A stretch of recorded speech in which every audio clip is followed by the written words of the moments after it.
Hi, foodies, welcome to my space. I went to a Chinese restaurant over the weekend and I had the Chinese noodles, and I just knew something was missing. I wanted to recreate it. What was missing? There was too much sugar and it was not spicy, it wasn't hot at all. I missed that Nigerian vibe. And I decided to go home and recreate something that I would like, something that could resonate with anyone looking for an healthier option or some heat and like that. So yeah, I bought this egg noodles, and the first thing I did was to put it in the hot boiling water, soaked it for a while and allowed it to cook. I didn't allow it to be fully cooked or to be too soft, and I took it out. I drained the water. The next thing I did was proceeded with cutting my vegetables and all the ingredients I needed. First, that was me cutting some ginger. Also cut my onions. You would notice the shape of my onions is in cubes, and the essence of this is one, to give the food good finishing, good looks. I didn't want the onion to be too cooked or to be well cooked so that it's still crunchy, and then you can still eat it and it doesn't just disappear in the food. And after cutting my onions, I proceeded with cutting my vegetables. For this recipe, I used the green, the red, and the yellow bell pepper. I cut them into thin slices according to the shapes that I wanted. So that's just thin slices after removing the seeds of the bell pepper. I proceeded with cutting the red bell pepper as well. And after cutting the red bell pepper, I cut the green bell pepper. One thing I did to recreate the recipe was adding the scotch bonnet, which we all know as atarodo, and that was because I wanted to give it that heat. I wanted to know that I was eating something that could resonate with an African person, even though you still wanted that Asian recipe. So I introduced the scotch bonnet in the recipe. And the next thing I did was to prepare my carrots. For the carrot, after scraping the back thoroughly, I cut it into thin yet thick strips. So again, you want your vegetables to be crunchy. You don't want it to be soggy and too soft. And after cutting the carrots to my desired texture, I proceeded with cutting my chicken breast.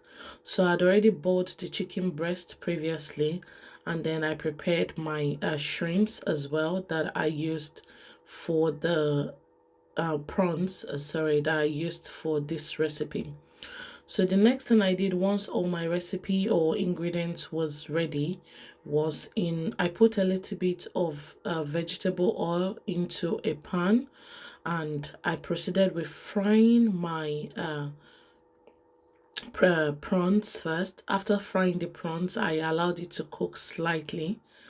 After frying the prawns, I took it out and then I incorporated the chicken breast. Again, you want it to be a little bit crunchy, or you want it chewy. I think chewy is the word. So that's me frying my chicken, and I took out the chicken and then I added all my vegetables. So i.e. the red, the green, the yellow bell pepper, the scotch bonnet, which is atarodo, and ginger. And after I added everything to the hot boiling oil, the next I thoroughly stirred them together and I started to add all my seasoning. I'm not using any Maggi, I'm not using salt for this recipe. The first thing I'll be using is the fish or fish sauce. I got this from the regular store. You can get it in Tesco anywhere if you're abroad, or in any market back home. I added the soy sauce, that's the dark soy sauce, and then I added the light soy sauce, and I thoroughly stirred. This ingredient is enough to give it the salt or the Maggi or any form of seasoning that you want. You don't need salt, you don't need any seasoning at all.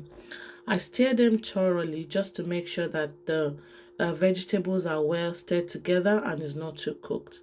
The next thing I did was to add the prawns and the chicken breast, which I had previously fried. After adding this to the recipe, I proceeded with adding the egg noodles, which I had previously boiled. After adding them, I stirred and stirred and stirred thoroughly, and believe me, it's as good as 99% done. The next thing I did for this recipe was to add the game changer, which is the sweet and sour sauce. So as opposed to so many what's it called, Chinese restaurants, they would add sugar, which was what I didn't want. I didn't want that, sweet something in my throat, that kind of taste. So I added the sweet and sour sauce instead, and this was a banger. It gave it that Chinese taste, that le meal taste that you wanted, and I really enjoyed this. My family really enjoyed this.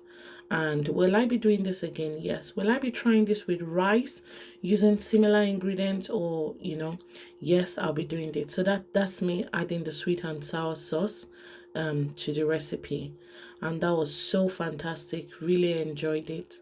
If you love this channel, please give me a thumbs up. Please subscribe, like, and subscribe, and follow my page.